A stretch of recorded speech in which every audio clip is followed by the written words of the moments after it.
नमस्कार, स्वागत है आपका अपनी क्लासेज में। और आज अपने ग्रामर ट्रांसलेशन मेथड या जीटी मेथड भी बोलते हैं जिसे, इसको शुरू करने जा रहे हैं। तो आइए अपने शुरू करते हैं कि ग्रामर ट्रांसलेशन मेथड, जो अपने शब्दों से अर्थ पता चल रहा है कि ग्रामर का मतलब, ग्रामर का अपने जैसे ही ध्यान आता है तो ग्रामर का मतलब रूल्स, वोकेब याद करो, एंड वर्ड्स, यानी वोकेब या वर्ड्स एक ही बात है। इसके अलावा स्ट्रक्चर यानी टेंस को पढ़ना पड़ेगा, पार्ट्स ऑफ स्पीच को पढ़ना पड़ेगा। तो वो स्ट्रक्चर सारे याद करने पड़ेंगे कि कैसे अपने रूल्स को याद करेंगे, कैसे वोकेब्स को, वर्ड्स को, स्ट्रक्चर्स को, इनको याद करने के बाद अपने ग्रामर के अंदर महारत हासिल होगी। उसके बाद अपने ट्रांसलेट कर पाएंगे कोई भी चीज़ को, जो मदर टंग से, यानी जो अपने टारगेट लैंग्वेज दी है उसको मदर टंग के अंदर, मदर लैंग्वेज के अंदर ट्रांसलेट करेंगे। और इसी को मदर से टारगेट लैंग्वेज में करेंगे और टारगेट से मदर लैंग्वेज के अंदर ट्रांसलेट कर पाएंगे। कब कर पाएंगे? जब ग्रामर के रूल, वोके, वर्ड्स, स्ट्रक्चर्स को सीख लेंगे। तब आपने कोई भाषा दी है, जो टारगेट लैंग्वेज दी है, उसको मदर टंग में या टारगेट लैंग्वेज के अंदर अपने मदर टंग को ट्रांसलेट कर पाएंगे। तो आइए अपने देखते हैं ये करते कैसे हैं और इसका बेस क्या है, ये कहाँ से शुरू हुई, इसके बारे में अपने विस्तार से अध्ययन करते हैं। तो आइए ग्रामर ट्रांसलेशन मेथड के बारे में अपने विस्तार से जानें। तो वैसे तो ग्रामर ट्रांसलेशन मेथड जो जर्मनी के अंदर 16th यानी जो क्लासिकल लैंग्वेज पढ़ाते थे वहाँ, तो 16th सेंचुरी के अंदर इसका विकास होने लग गया था। लेकिन शिक्षा के अंदर विस्तार से ये फॉर्म्ड हुआ जो 1840 से 1940 के बीच में, यानी 19th सेंचुरी के अंदर इसका यूज होने लगा।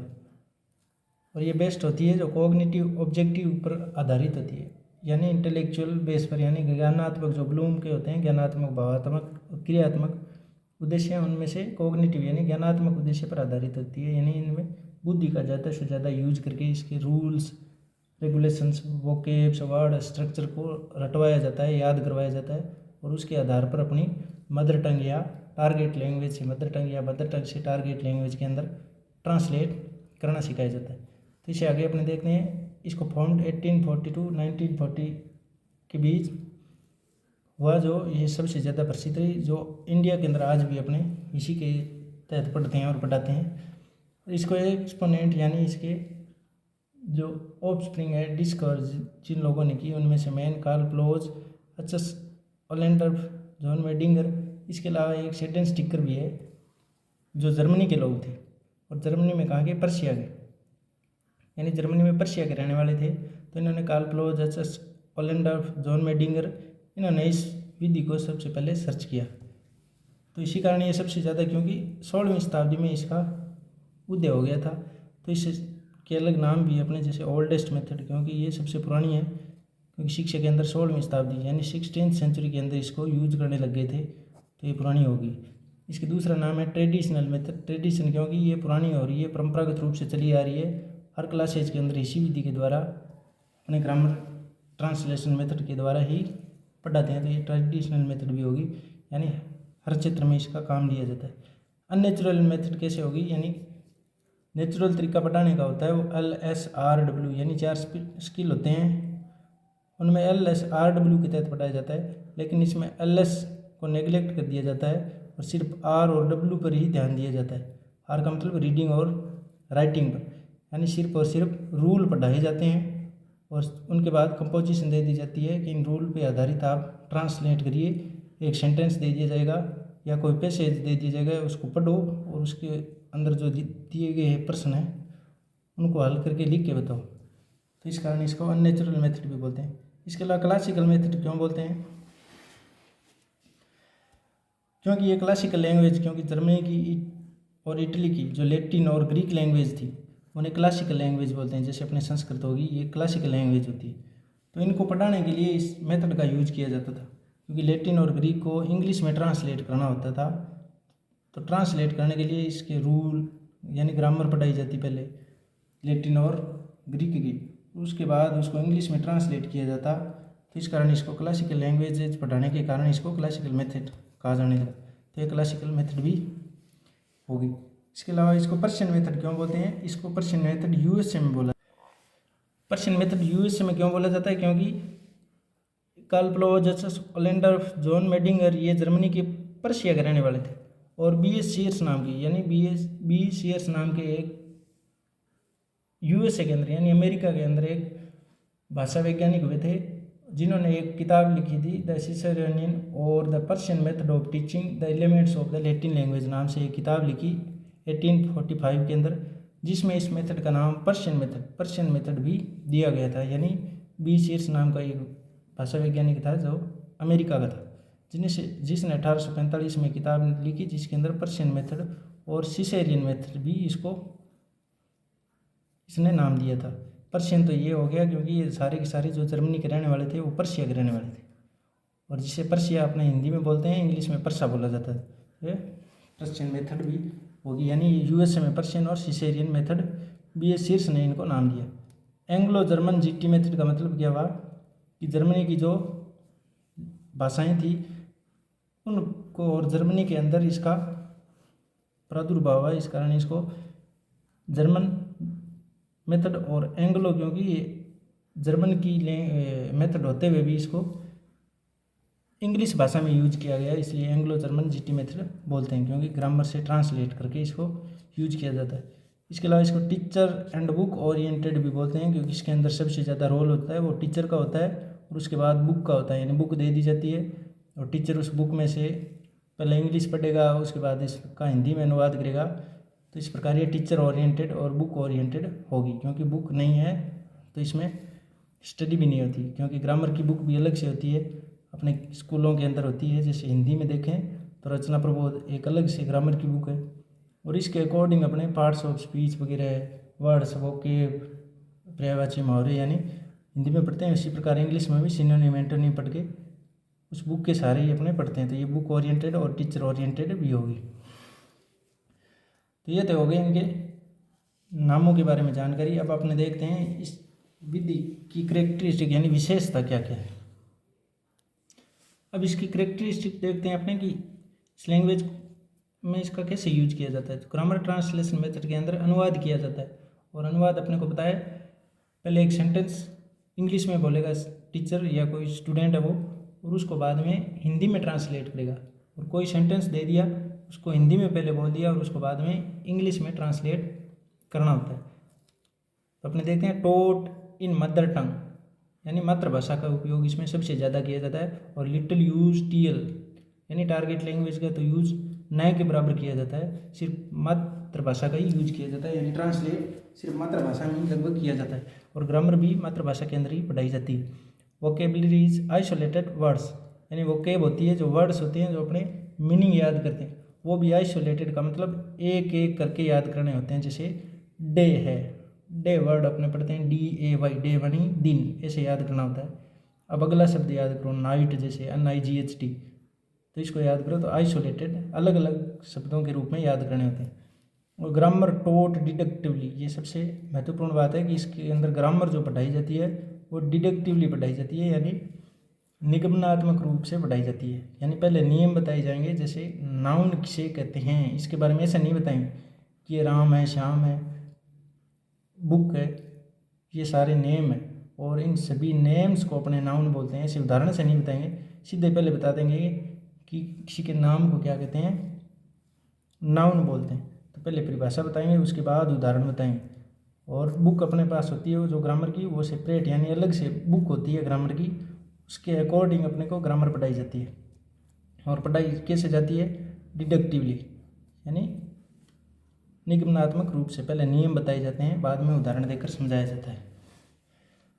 और इसके अंदर सबसे ज़्यादा इम्पोर्टेंट होती है वो बुक होती है, यानी टेक्स्ट बुक भी इम्पोर्टेंट होती है। यानी टीचर के पास अपने स्कूलों में भी, जैसे 9th 10th 11th सभी क्लासें जो 6ठी से शुरू हो जाती है लगभग, उनमें एक इंग्लिश की टेक्स्ट बुक होती है, और उसको लेकर टीचर पढ़ाता है। यानी उसको पहले इंग्लिश में बोलेगा एक सेंटेंस, उसके बाद उसका अनुवाद करेगा हिंदी में। तो ये टेक्स्ट बुक भी इसके अंदर इम्पोर्टेंट रोल रखती है।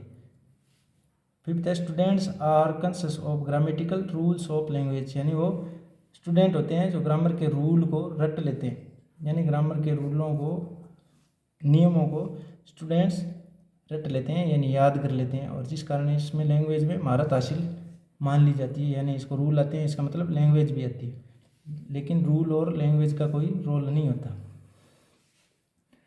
Literary language is superior to spoken language, यानी स्पोकन के ऊपर इसके अंदर ध्यान ही नहीं दिया जाता, सिर्फ और सिर्फ लिटरेरी लैंग्वेज के ऊपर ही ध्यान दिया जाता है।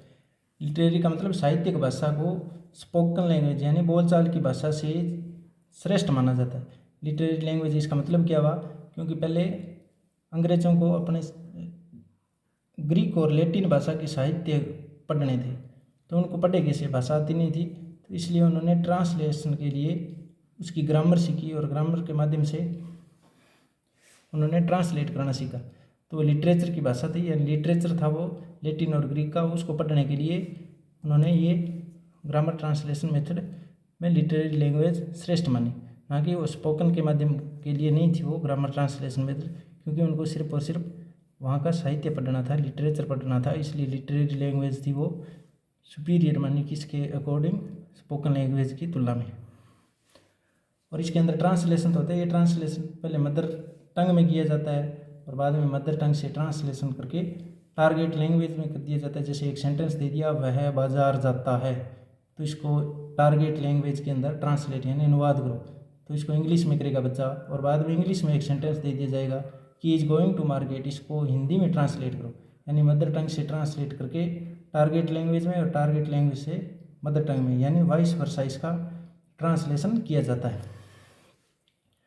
और इसके अंदर रीडिंग एंड राइटिंग के ऊपर सबसे ज़्यादा स्ट्रेस दिया जाता है, यानी रीडिंग और राइटिंग मतलब 4 जो कौशल होते हैं, LSRW स्किल होती है, उनमें से लिसनिंग और स्पीकिंग पर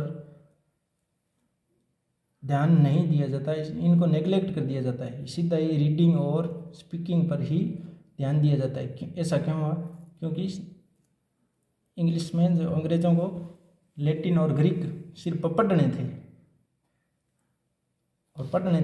तो पढ़कर बाद में उनके अकॉर्डिंग ही यानी अपने जो लैंग्वेज के अंदर ट्रांसलेट करके उनको लिखना था, यानी LSRW। तो पढ़ने के लिए रीडिंग और बाद में उनको अपनी भाषा में राइट कर दिया, तो रीडिंग और राइट के लिए ये ग्रामर ट्रांसलेशन मेथड यूज की गई और आज भी इसी तरह यूज की जाती है। इसलिए इसमें L और S जो लिसनिंग और स्पीकिंग वाला होता है उसको नेग्लेक्ट कर दिया जाता है, इसी कारण ये साइकोलॉजिकल मेथड नहीं है। इसके अलावा आगे वाला है बाइलिंगुअल वोकेब लिस्ट, इसे कोग्नेट्स भी बोलते हैं, यानी बाइलिंगुअल का मतलब 2 भाषाओं के अंदर वोकेब होती है, यानी जो मीनिंग अपने याद करते हैं वो 2 भाषा में होती है। कैसे, जैसे इसे कोग्नेट बोलते हैं, जैसे इस अपने वर्ड लिया डे, बाइलिंगुअल का मतलब एक लैंग्वेज तो ये होगी डे इंग्लिश वाली, और इसका हिंदी में पैरेलल वर्ड यानी इक्विवेलेंट, जो इसका अर्थ होता है, अपने अर्थ नहीं होता वैसे तो, इक्विवेलेंट वर्ड ढूंढ दें इसमें हिंदी में अपने इक्विवेलेंट, इसके डे के इक्विवेलेंट है दिन, तो इसे कोग्नेट बोलते हैं।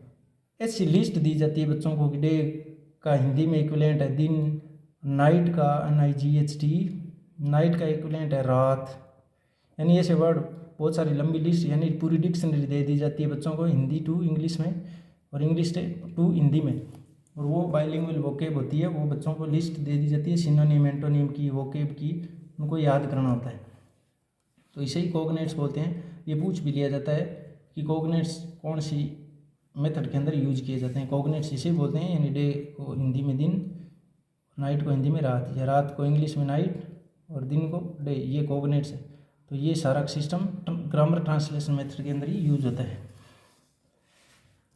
इसी तरह सबसे बड़ी समस्या यही है कि अलग अलग क्लासेज के अंदर teaching unit and unit of practice in GT sentence होती है, लेकिन हर कहीं भी देखते हो आप यूट्यूब के अंदर या कहीं क्लासेस के अंदर, वहाँ यूनिट जो GT की यूनिट पढ़ाने की यूनिट होती है उसे वर्ड्स बताया जाता है, लेकिन अकॉर्डिंग टू AP होवाइट है जो, उनके अनुसार ग्रामर ट्रांसलेशन मेथड के अंदर पढ़ाने की इकाई या यूनिट होती है वो सेंटेंस होती है, यानी बच्चा पूरे सेंटेंस को पढ़कर उसका अर्थ सीखता है। जैसे अपने यही सेंटेंस ले, teaching unit and unit of practice, तो इसका बच्चा पूरा सेंटेंस को पढ़कर पूरे सेंटेंस का अर्थ देखता है। ऐसे नहीं कि टीचिंग पढ़ाना, यूनिट इकाई एंड और यूनिट, ऐसा नहीं करता, वो पूरे सेंटेंस को अपने आइसोलेटेड अपने मन में करता है इसका ट्रांसलेशन, लेकिन अपने सामने जो टीचर के सामने बोल कर सुनाता है, क्लास में सुनाता है, तो वो पूरे सेंटेंस का ट्रांसलेट करके उसका ट्रांसलेशन रखता है। तो इस कारण ये सेंटेंस इसकी इकाई है, ये यूनिट है पढ़ने की। ग्रामर ट्रांसलेशन मेथड के अंदर टीचिंग की या शिक्षण की इकाई होती है, वो सेंटेंस होती है अकॉर्डिंग टू AP होवाट। और ये सेकंड ग्रेड के अंदर आ भी चुका था कि ग्रामर ट्रांसलेशन मेथड के अंदर टीचिंग यूनिट क्या होती है, तो ये सेंटेंस होती है, ना कि वर्ड्स। वर्ड्स को आइसोलेशन में सिखाया जाता है। आइसोलेशन का मतलब ऐसे डे बता दिया, डे का अर्थ अलग बता दिया, इसके बाद अगला वर्ड पढ़ेंगे, आइसोलेशन का मतलब अलग अलग वर्ड। लेकिन यूनिट ऑफ प्रैक्टिस या यूनिट ऑफ टीचिंग ये सेंटेंस ही होती है, क्योंकि पूरा सेंटेंस दिया जाता है, उसका अनुवाद पूछा जाता है, ना कि ऐसा खड़ा करके बता डे का अर्थ क्या है। नहीं, वो तो याद करने के लिए दिया जाता है। और इसके अलावा प्राइमरी गोल इसका क्या है, यानी मुख्य उद्देश्य इसका क्या होता है, लक्ष्य क्या होता है, ट्रांसलेट सेंटेंसेज एक्यूरेटली, यानी इन रिटन फॉर्म, लिखित में ही एक्यूरेसी होनी चाहिए। यानी इसका ट्रांसलेट करते हैं तो अपने ट्रांसलेट करते हैं, जैसे कोई सेंटेंस दे दिया, इसका अपने हिंदी में अनुवाद लिखना, तो वो एक्यूरेट होना चाहिए। ऐसा नहीं कि इसका अर्थ है जो हिंदी में अनुवाद किया है वो गलत शब्द कर दिया, नहीं, वो एक्यूरेसी पर ज़्यादा बल दिया जाता है। ट्रांसलेट सेंटेंसेज, पूरे सेंटेंस को ट्रांसलेट किया जाता है, उसकी एक्यूरेसी पर बल दिया जाता है। और एक्यूरेसी वो भी होनी चाहिए किसमें, रिटन फॉर्म के अंदर, यानी क्योंकि L और S पर तो इसमें ध्यान ही नहीं दिया जाता, R और W पर दिया जाता है, तो रिटन फॉर्म के अंदर इसमें एक्यूरेसी होनी चाहिए, ना कि इसमें फ्लुएंसी पर इसमें ध्यान ही नहीं दिया जाता। इसके अलावा इसकी विशेषताओं में फोकस किस चीज़ पर रखा जाता है, यानी एम्फेसिस, यानी इसमें सबसे ज़्यादा जोर किस चीज़ पर दिया जाता है, वो होती है डिडक्टिव मेथड। यानी इसमें ग्रामर है जो डिडक्टिव मेथड के रूप में पढ़ाई जाती है, डिडक्टिव तरीके से पढ़ाई जाती है। यानी पहले नियम पढ़ा दिए जाते हैं, उसके बाद उदाहरण दिए जाते हैं, यानी सीधे नियम ही बताए जाते हैं। नाउन पढ़ानी है या एडजेक्टिव पढ़ानी है या टेंस अपने पढ़ते हैं तो उसमें सिर्फ नियम ही बताए जाते हैं, सब्जेक्ट प्लस वर्ब प्लस ऐसे करके, तो वो डिडक्टिव तरीके से पढ़ाई जाती है। और एक्यूरेसी पर सबसे ज़्यादा जोर दिया जाता है, फोकस किया जाता है। एक्यूरेसी किस में, रिटन तरीके में। रिटन यानी आपने कोई पैसेज दे दिया ऊपर और उस पैसेज को पढ़ेंगे, यानी R और W पर ही फोकस किया जाता है। R और W नीचे दे भी रखा है, R और W पर फोकस किया जाता है। यानी कोई पैसेज दे दिया, उसको पहले अपने पढ़ेंगे, पढ़ने के बाद एकदम एक्यूरेट तरीके से पढ़ेंगे और उसके बाद में उत्तर लिखेंगे। यानी ये पैसेज का फर्स्ट पर्सन दे दिया, उसका अपने को यहाँ उत्तर लिखना है, आंसर लिखना है। तो लिखने का काम ही सिर्फ करते हैं, ना कि अपने बोल कर सुनाते हैं। तो पहले रीड करते हैं और बाद में राइट करते हैं। यानी ये ग्रामर ट्रांसलेशन मेथड का ही हिस्सा है। एक्यूरेसी होनी चाहिए, क्योंकि पहले अपना पैसेज पढ़ते हैं तो उसको पहले इंग्लिश में पढ़ेंगे, उसके बाद हिंदी में अनुवाद अपने मन में करके देखेंगे, उसके बाद उसका उत्तर समझ में आएगा तो उसका राइट कर देंगे। इसी प्रकार अपने ऐसे भी लिखते हैं, वो भी इसी ग्रामर ट्रांसलेशन मेथड का ही हिस्सा होता है। और रीडिंग और राइटिंग पर सबसे ज़्यादा फोकस किया जाता है, एम्फेसिस किया जाता है, जोर दिया जाता है, और किसी चीज़ पर नहीं। तो डिडक्टिव, एक्यूरेसी और रीडिंग राइटिंग इसके मेन हिस्से होते हैं जिन पर जोर दिया जाता है, एम्फेसाइज किया जाता है। तो वो अपने इसके मेरिट्स देखते हैं GT मेथड के। लेकिन इसके मेरिट्स तो यानी इसके गुण 0 होते हैं, यानी इसको गुण तो होते हैं नहीं कुछ, सिर्फ अनुवाद करना ही सिखाती है। लेकिन इसमें भी अपने गुण देखेंगे, मेरिट्स देखेंगे, जिसमें सिर्फ और सिर्फ ट्रांसलेशन और रीडिंग और राइटिंग के ऊपर ही फोकस किया गया। तो अपने देखें, it helps the students to learn English through their native language या मदर टंग के द्वारा इंग्लिश सिखाई जाती है इसके अंदर। यानी ये मातृभाषा के माध्यम से अंग्रेजी सिखाने में विद्यार्थियों की सहायता करती है। यानी बच्चे मातृभाषा का यूज करके इंग्लिश को अच्छे तरीके से अनुवाद करना सीख जाते हैं। सिर्फ इसमें इतना ही सिखाया जाता है। Rules of grammar easily taught, यानी रूल, ग्रामर के रूल होते हैं वो बच्चा रट रट के एकदम इसको याद कर लेता है, अच्छे तरीके से याद कर लेता है। स्टूडेंट्स लर्न वोकेबलरी, रूल रटता है और वोकेबलरी वर्ड्स स्ट्रक्चर को रटवाया जाता है, तो वो वोकेब यानी वो डिक्शनरी को रट लेता है। इसी तरह developed the art and skill of translation, translation की बात है कि उसके अंदर ट्रांसलेशन की महारत हासिल हो जाती है, वो ट्रांसलेशन करना सीख जाता है मदर टंग से टारगेट लैंग्वेज और टारगेट लैंग्वेज से मदर टंग में, यानी वाइस वर्सा दोनों के ट्रांसलेशन करना अच्छी तरीके से सीख जाता है।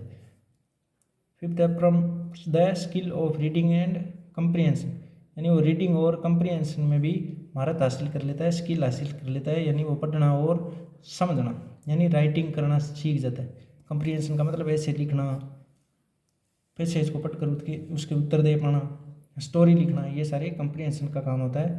तो ये वो ग्रामर ट्रांसलेशन के माध्यम से कर सकता है और किसी टीचिंग मेथड के द्वारा नहीं। Emphasis on reading and writing, तो ये केवल रीडिंग और राइटिंग के अंदर ही एम्फेसिस देती है, एल और एस को छोड़ देती है, तो ये भी इसका गुण ना होकर ये दोष है।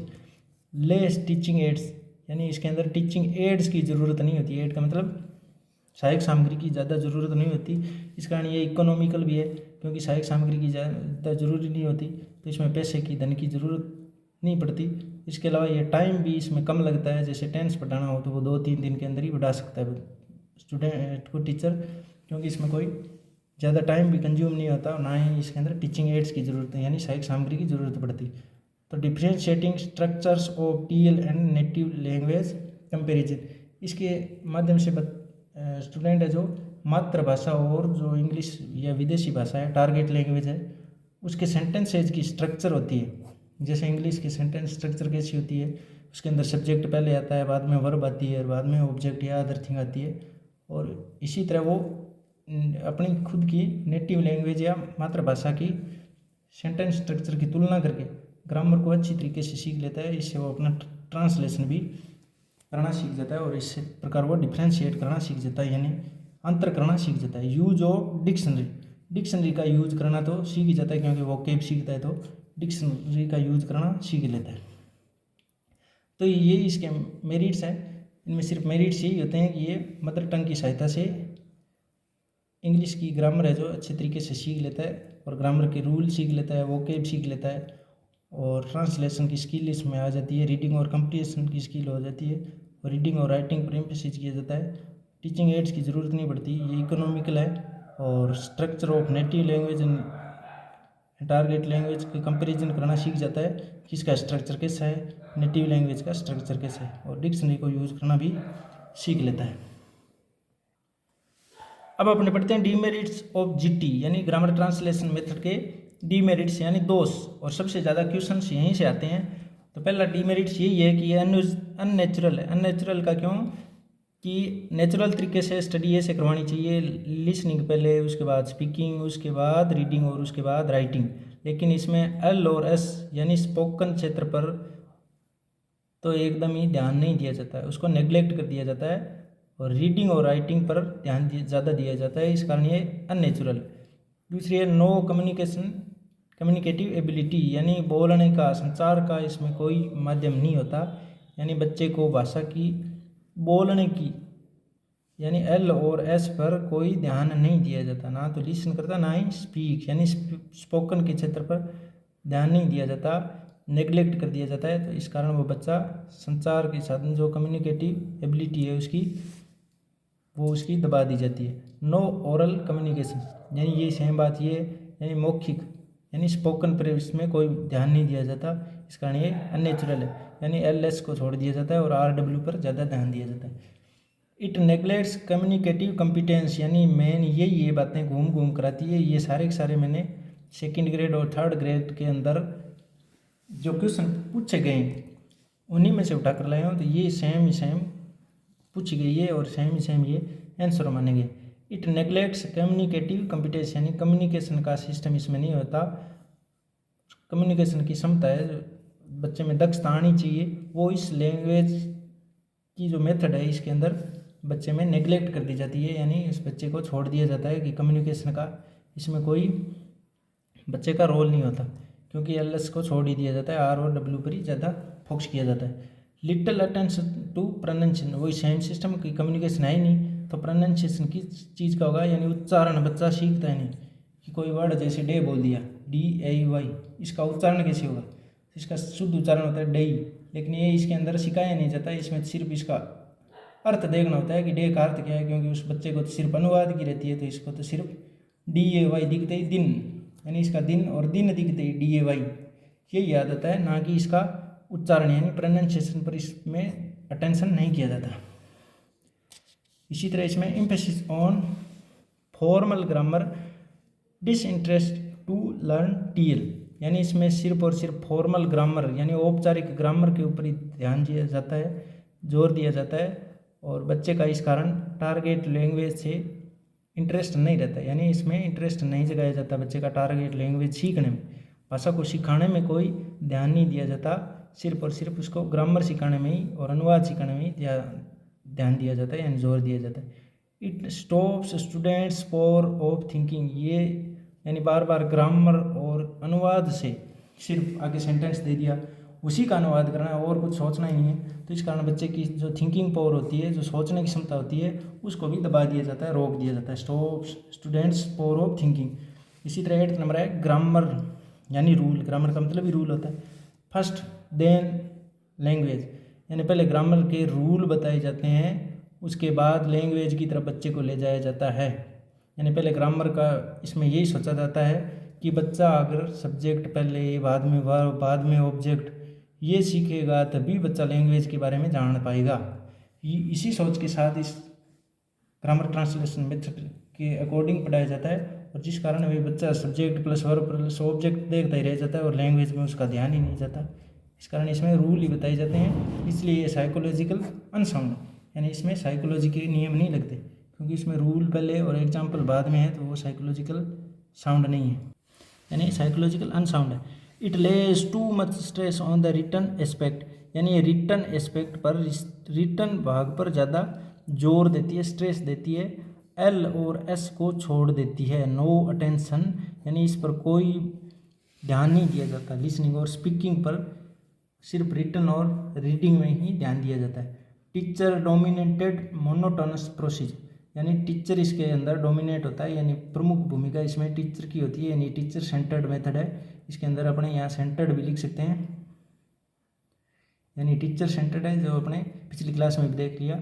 और टीचर सेंटर होने का कारण ये मोनोटोनस प्रोसीजर, मोनोटोनस का मतलब नीरस प्रक्रिया है, यानी नीरस विधि मेथड अपने आप में प्रोसीजर होता है, तो ये मोनोटोनस है, क्योंकि टीचर की भूमिका होती है। बच्चा तो बैठा बैठा नियम रटता रहता है, वोकेब रटता रहता है, सुनता रहता है बस, और सुनने के कारण बच्चा एकदम नीरस होकर इसमें कोई रुचि नहीं लेता। इस कारण ये डिसइंटरेस्ट, ये देर का disinterest to learn target language.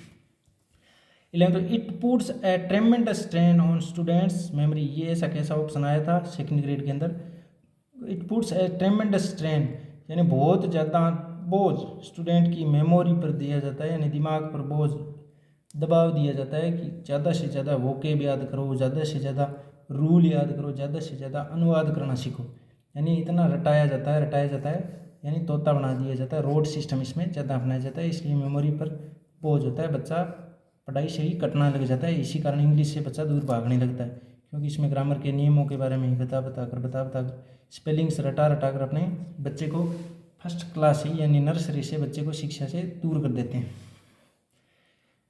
It provides practically no chance for drill in the oral skill. Oral का तो मतलब ही नहीं है, ओरल का मतलब होता है बोलना, उच्चारण करना, प्रोनाउंसिएशन, कम्युनिकेशन। तो इसके अंदर कम्युनिकेशन और प्रोनाउंसिएशन का तो अगर कोई ऑप्शन आता है तो उसको पहले ही काट देना है, यानी it provides practically no chance, कोई चांस नहीं मिलता इसको। ड्रिल मानी अभ्यास किस चीज़ के, ओरल के अभ्यास के, इसमें कोई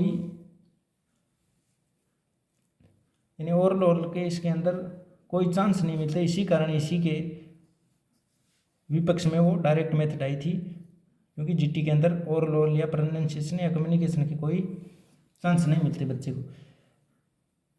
13 है no listening and speaking practice in target language. ये सेम ही ओरली, क्योंकि लिसनिंग सुनने का और स्पीकिंग करने का कोई मौका ही नहीं मिलता। बच्चे को एक पैराग्राफ दे दिया जाएगा, पैसेज दे दिया जाएगा, और बच्चे को कहा जाएगा कि ये पहले पढ़ो, यानी आर और डब्ल्यू पर ही, यानी पहले इसको पढ़ो और पढ़ के उसका हिंदी में अर्थ लिखो। तो लिखना यानी पहले वो बच्चा मुंह से पढ़ेगा ऐसे, और बाद में सिर्फ उसका हिंदी में अनुवाद यानी लिख कर करेगा, ऐसे लिख देगा। या कोई हिंदी में दे दी गाय की, ऐसे दे दिया, उसको हिंदी में दे दिया, और उसको बाद में बोलेगा कि इसको लिख के दो इंग्लिश में, तो ये इंग्लिश में लिखेगा। तो इस प्रकार लिसनिंग और स्पीकिंग में कोई प्रैक्टिस या टारगेट लैंग्वेज में नहीं दिया जाता। तो no listening and speaking practice in target language. 14 है no day to day communication, यानी कोई भी कम्युनिकेशन का तो ऑप्शन आती काटना होता है। नो डे टू डे यानी दिन रात काम आने वाले शब्दों या दिन रात काम आने वाली संचार के यानी बोलना इसमें सिखाया नहीं जाता। 15 है deductive application of an explicit grammar rule, यानी ग्रामर के रूल इतने रटा दिए जाते हैं कि वो डिडक्टिव रूप से पढ़ाए जाते हैं, यानी पहले रूल ही पढ़ाए जाते हैं। तो deductive application of an explicit grammar rule, यानी ग्रामर के रूल बहुत ज़्यादा रटवाए जाते हैं इसके अंदर। इसी कारण ये सबसे मोनोटोनस विधि। मेमोराइजिंग मतलब रोट लर्निंग, यानी रूल्स को रटवाए जाते हैं, याद करवाए जाते हैं, और इसी कारण ये सबसे बड़ा इसका डीमेरिट है, यानी इसको रटाया जाता है, तोता बना दिया जाता है। वो केव रटा रटा के अगर नहीं रटता है तो उसको मारा कूटा जाता है, उसको रटाया जाता है। रोट लर्निंग में इसमें ज़्यादा ध्यान दिया जाता है और रूल को, स्ट्रक्चर को रटवाया जाता है, यानी मेमोराइजिंग रोट लर्निंग रूल्स का इसी कारण ये डीमेरिट्स है इसका। और इसी तरह नोट टीच लैंग्वेज, ये लैंग्वेज यानी इसके अंदर भाषा को पढ़ाया नहीं जाता।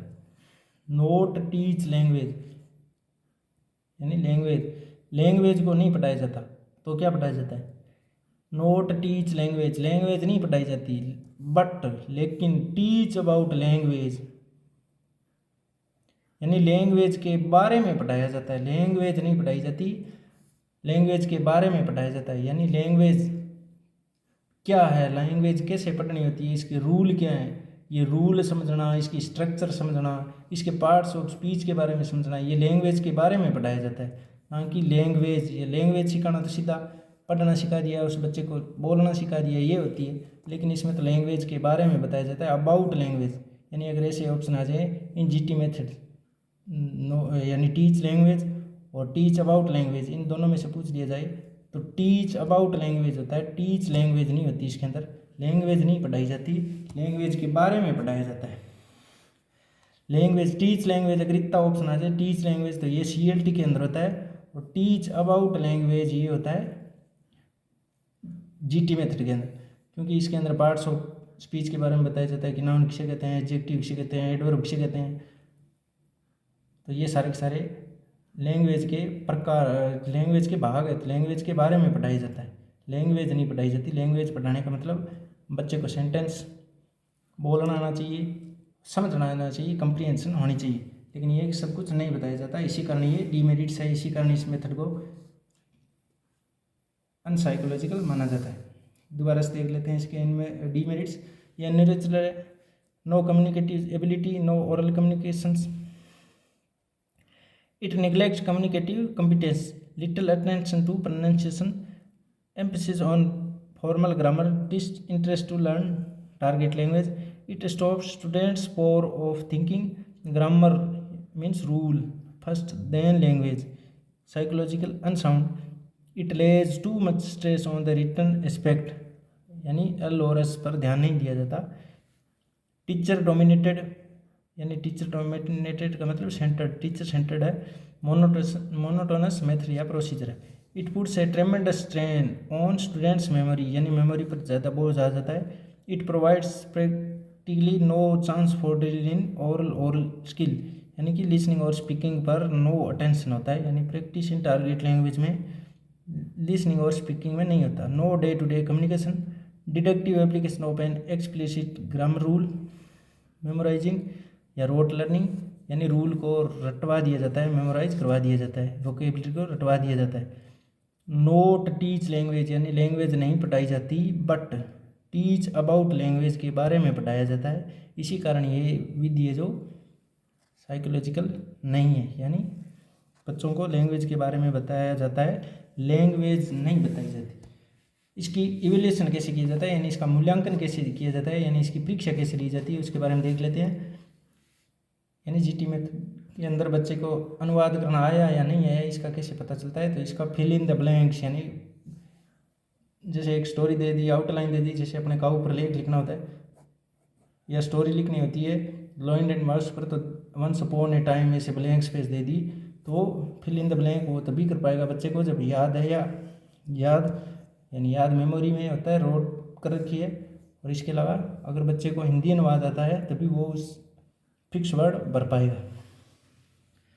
सेकेंड, इसको through translating text vice versa, यानी कोई टेस्ट दे दिया या पैसेज दे दिया, उसको ट्रांसलेट करेगा टेक्स्ट को, एक्सट्रैक्ट को, और उसको हिंदी टू इंग्लिश या इंग्लिश टू हिंदी में ट्रांसलेट करने के लिए दे दिया जाएगा कोई एक्सट्रैक्ट है उसको, यानी पहले कोई छोटा सा पैराग्राफ दे दिया हिंदी में, उसको बोला जाएगा इंग्लिश में ट्रांसलेट करो, या इंग्लिश का दे दिया जाएगा उसे बोला जाएगा हिंदी में करो। रिटन टेक्स्ट भी दिए जाते हैं लिखित में। कंपोजिशन, जैसे रिटन कैसे कंपोजिशन दी जाती है, यानी कंपोजिशन का मतलब होता है ऐसे स्टोरी लिखो, और वो तभी कर पाते हैं जब हिंदी टू इंग्लिश और इंग्लिश टू हिंदी पहले इंग्लिश में दी जाती है, उसको हिंदी में बच्चा अनुवाद रट लेता है और उसको हिंदी में याद होने के कारण वो उसका अनुवाद करके इंग्लिश में लिख देता है ग्रामर रूल की सहायता से।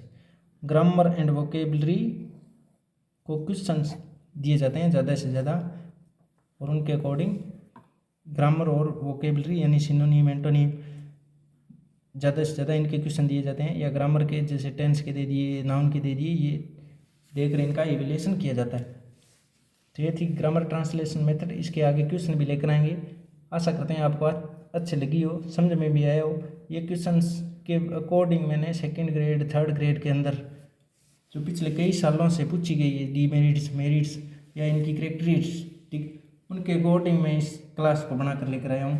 तो आप बताना ज़रूर लगी कैसी, और इन क्लासेज में जो पॉइंट्स बताए हैं आप उनको पढ़ लेते हो, रट लेते हो, तो आपका क्वेश्चन गलत होने वाला नहीं है, क्योंकि इन्हीं पर आधारित प्रश्न सी-टेट हो चाहे यूपी टेट हो या चाहे सेकंड ग्रेड आरपीसी के द्वारा करवाई जाती है, उनमें भी ये क्वेश्चन लगभग आए हैं। तो आशा करता हूँ आपको क्लास अच्छी लगेगी। अच्छी लगे तो लाइक शेयर सब्सक्राइब करके बताएं ज़रूर, कमेंट करके बताएं ज़रूर। Thank you.